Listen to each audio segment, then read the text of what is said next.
Programa Warotaki man Original Pacific Islander Task Force and a radio Mulundong to San Francisco, Nakoti Kenta Patamai. And a radio Mulando Vata San Francisco sa sivitang gonna vai na rusang vulka vana maniti. Kavitiko ni moniti na ka rusang vulka ruod ni singa. To Amerika and tomba lewong go San Francisco duin na sana kito mandang Amerika duin to nangona visibiti ko na tolo na yawa bikito ka bakatang kina perto may Pennsylvania, New York ken be say Amerika talivaya kito visibiti ko na tolo na yawa sono banua kito visibiti ko na rua na yawa sono banua nando na yawa yan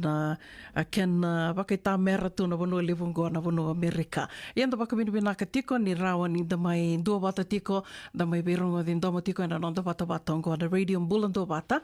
me bakanga na kene Vakarauwai na be kabini moni tinda o may rongo di tiko ni kina na be kaiso erto bakaruta ka mai na Regional Pacific Islander Taskforce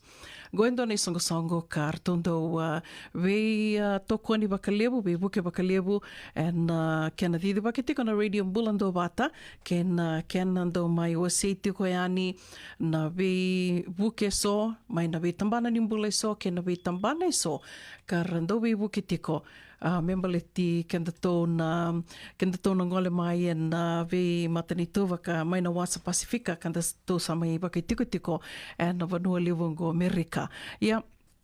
e na buku ngona ngani non retondo sa sanga tiko retondo be toko ni tiko mai membaleti kenda na itoke ka sa mai bakaiduri tiki nango baka kito mai nabu tiko ngo baka rau tiko and i matai ni Fijian Health Ministry sena Fijian Health Ministry Fair kana vakayori tiko and Vakarauwai ni ka tinika vitu ni singa ni vulo tune au keremo ni Bito toka ni vangalala te kiom ni tiko e na singo ia vikim do e California vi suretira rambo tu ni ngongo e baka tamba kin dua saranga me baleti kanda na itu kei kenda na kai viti kanda sama i baka tiko tiko ngo Amerika e li usar na vi tamba ni so karena tiko yani e na singo ia baka toka i tiko na Fijian Health Ministry Fair kene mo tai tiko ka baka idori tiko ngo e California ni taki tiko sa tiko talanga na itubutuba mena laki baka idori talanga indua mai Sacramento and lomani vida na pula mai ngo ya te kupu mantango i California i weekend to and a bay kana wakaidori tiko ya mai na tolu rua saiva North McDowell Road Petaluma ni wasotia tolu rua saiva North McDowell Road mai Petaluma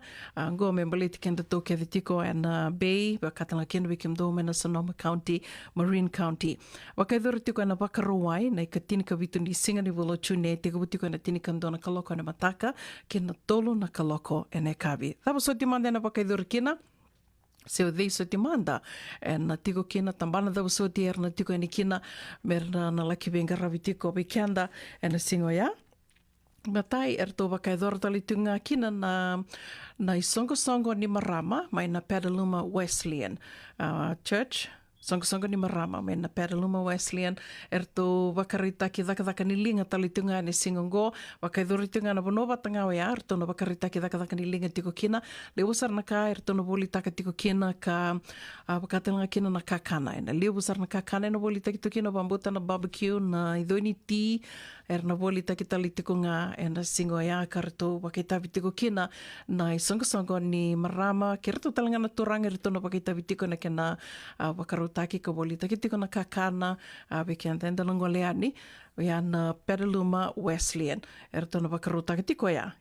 o tia sanga tiko ya ni na vitambani so membaliti kenda na itoke karena bibuki tiko ratu bakarau mera buke kenda weekend to na sembera tiko ni laurai bakabuni wai gona ngona meto na ngole ni kina mera ni litiko butiko na nonda to laurai bakabuni wai gona kai do vital no taki bakalebu o yana kena bimbi ni nonda laurai bakabuni wai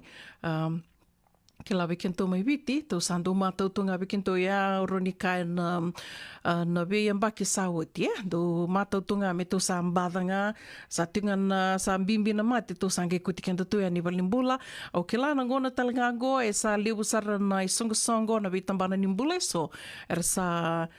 kila era sa andre vitiko ka sa beba kongeti talitunga e na nonda la ko ya ni ndala kilurai dinanga ni sembera ni Vitali anta satu matitu se senga menda selilure mandanga ni na bukunga ni kena sanga itiko menda sasamba irau tu leuna kairo ninda na dakaba menda na sasamba itu ena kena rawa ni vitobi mai na be mati so baka bimbiti kana mati sureti so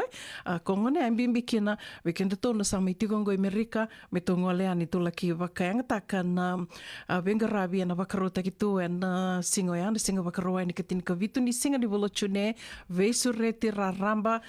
ka kitona vital no tiko ni kina ngo me laki adho basartiko na madhao ya ne katini ka vitu ni singa ni volotune Vakarauwai ne katini ka vitu ni singa ni volotune erna tiko ni kina na mai na tambane so ka rauni na lore talanga kina na ndalingamu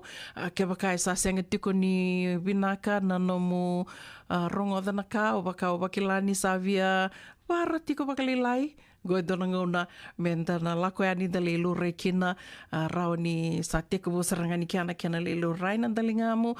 ka rao talangani na kilai na dava iwe na vanua viso tina vanua rani kona lelo rai kina tuna tu talangai kiana kiana vakalisi lesi merna vivu kiana tambano ya hearing aid ke vakanda ngandreva na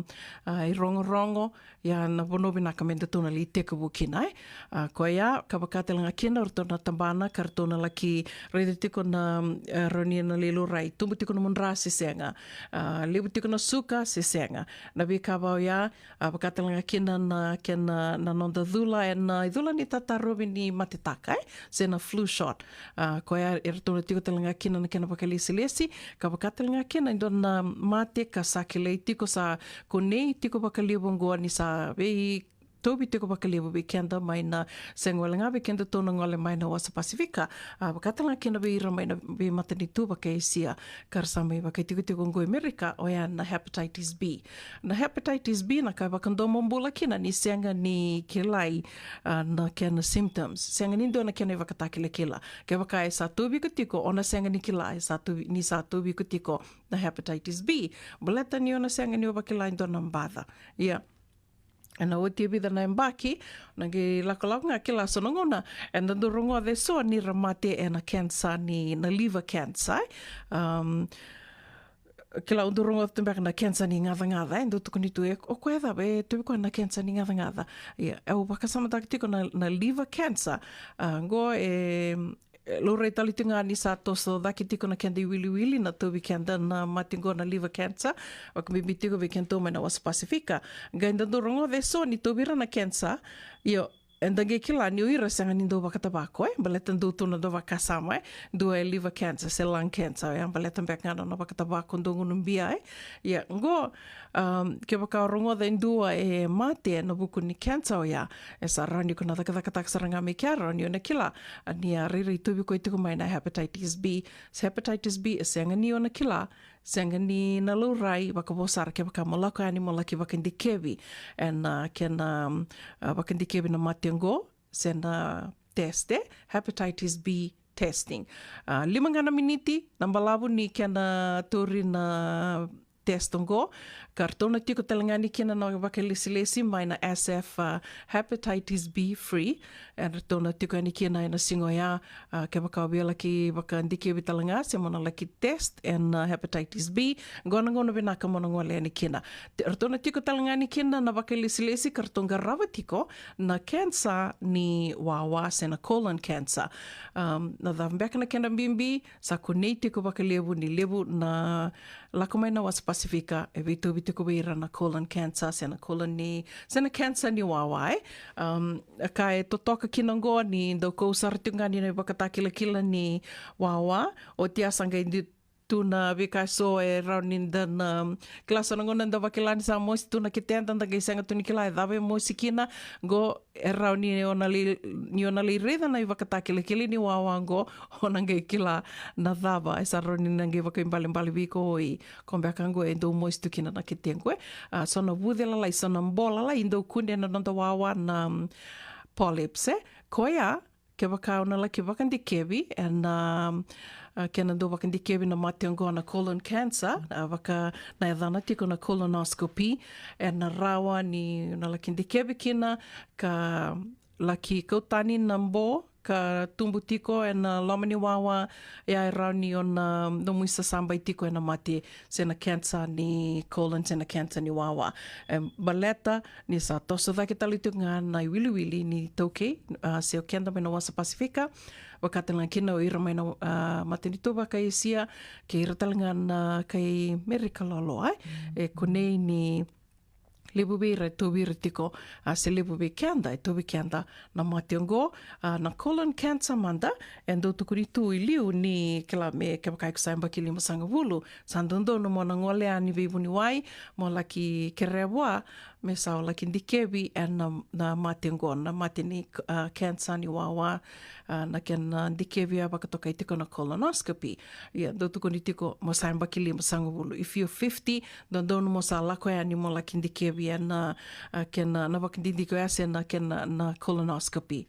Go e sa rongo tiko mai wa rongo tiko na news na vida na mada sa oti ni aro wakatarongi tiko rua na marama. Rua na marama go rosingi ambaki tolu sanga bulu kalima. Wakasama tango mande ambaki tolu sanga bulu kalima. Never too young.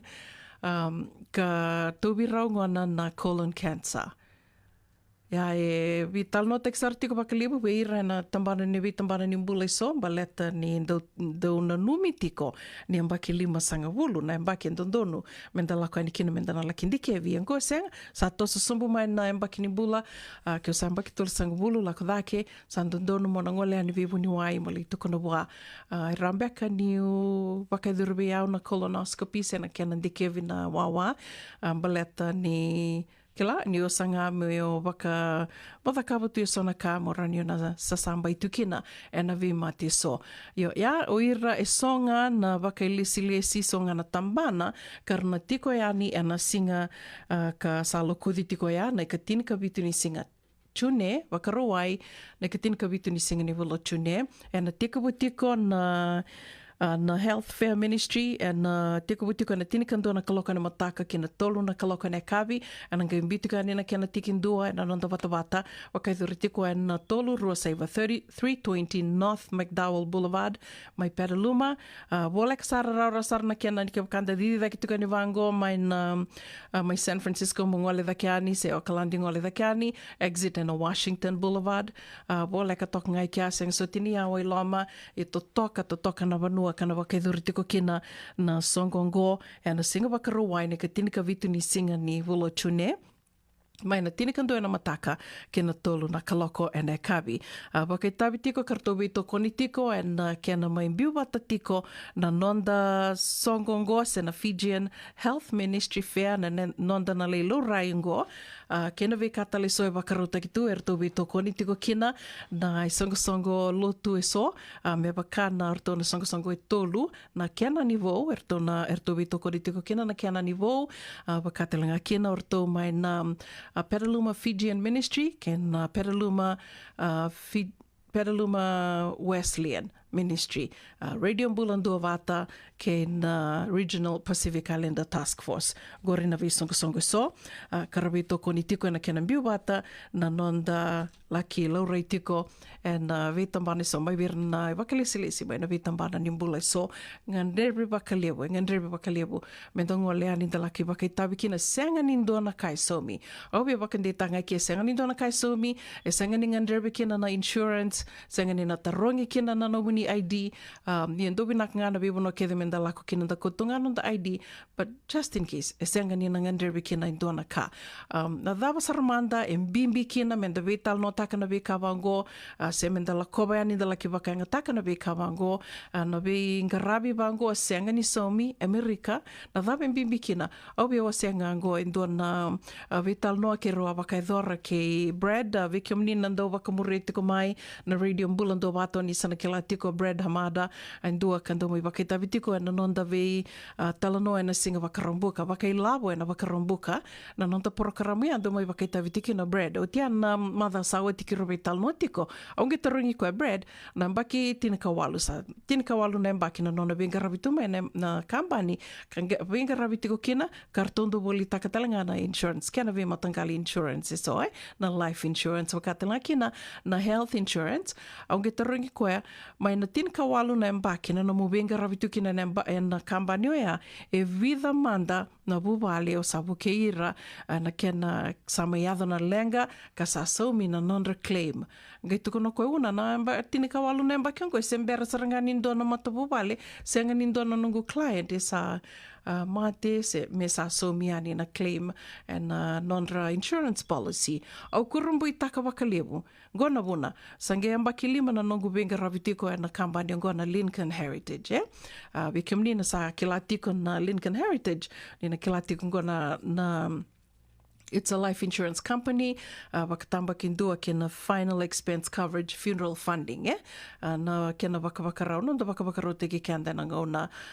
ni lenga, na ngona ni samayava kena na lenga. Aunque tukuna beko Brad, sambo biba kurumbu itakindi na ngorin baleta niyo eo singi lima na mbaki na nungu mai venga rabitiko e na kampani ngona Lincoln Heritage, kasa wakasamataka lima na mbaki sa rusang bulu ka ono na matabu wale sar mai buke rawa e na kena sa mai somi na non-ra death claim, eh? Na kena sa mai adha na lenga e na non-ra matabu wale ka sa mai somi na non-ra claim. E senga ni baleta ni ukai ni tukutuku rongo vinaka na kena sa mai adha na lenga senga ni o ya na vuna kau kota dhaka mi kinango ya baka dina takitikongo na kena sa levu dhake vi kena and statistics show mai na vi vakandindike so na kena toru tiko mai na wili so mai na vi kawatamata kede sara i Amerika. Statistics show ni bunga vi kenda levu dhake na kenda i wili na ngole mai na wasa Pasifika na matenitu vakaisia vakatela kino ira mai Afrika ken ira mai na matenitu vaka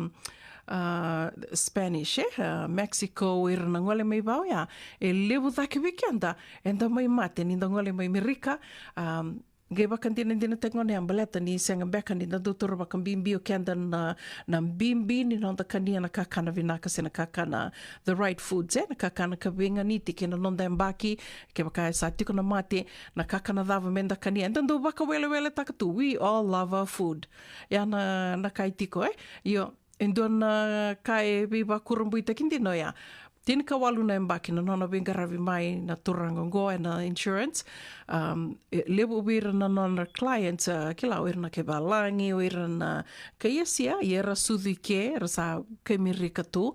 And he has not had a death claim in 18 years. Yau senge mi benga ravi nga senge mbaki lima nga nungu benga ravi na Lincoln Heritage ka sa rusang vulkono na matabu wale e sar mi lenga. May other uira na lenga ka sa somi na non-reclaim. Yeah. Na kaimbimbia na i wili na kena toso dhake na kena levo na kenda i wili na itoke e ana buna kau kai kina ni mbimbi menda kila na vikai so e rauninda na vakai dhora menda na sasambe kina nobody wants to die early o kenda nda via mbula kede me mbalabu nonda mbula menda ridir na luvenda o irna makumbunda menda marutaka na nonra mbula kena vikai so era rawata why should we die early Ya, na kangana kena komunike nga ngo na kakanenda kania kena nonda ndau torba bimbi na nonda mbula. Koe au we sureti tiko ani kina ena bukunrato na Regional Pacific Islander Taskforce kena songo lotu na Petaluma Fijian Ministry na Petaluma Wesleyan kena nivo ministry Moni ngole ani ni laki wakanga taka na vekai so na Vakarauwai takitu and singa Vakarauwai tune na katina ka vitu ni singa mai na tina kando na kaloka na mantaka kina tolo na kaloka na kabi na wakai dhori tiko na tawadi tiko kina na matai ni Fijian Health Ministry Fair and wano leo bongo Amerika au ni taka ni oni nange tukutuku ni taka tiko yani moni ngole ani kina wakaleo lebo yana nonda iwasini ngona me wakai vitu ni tiko kina na Regional Pacific Islander Taskforce. Ongo na programo Warotaki man Regional Pacific Islander Task Force and a radio mulando San Francisco, McDowell Blvd Petaluma.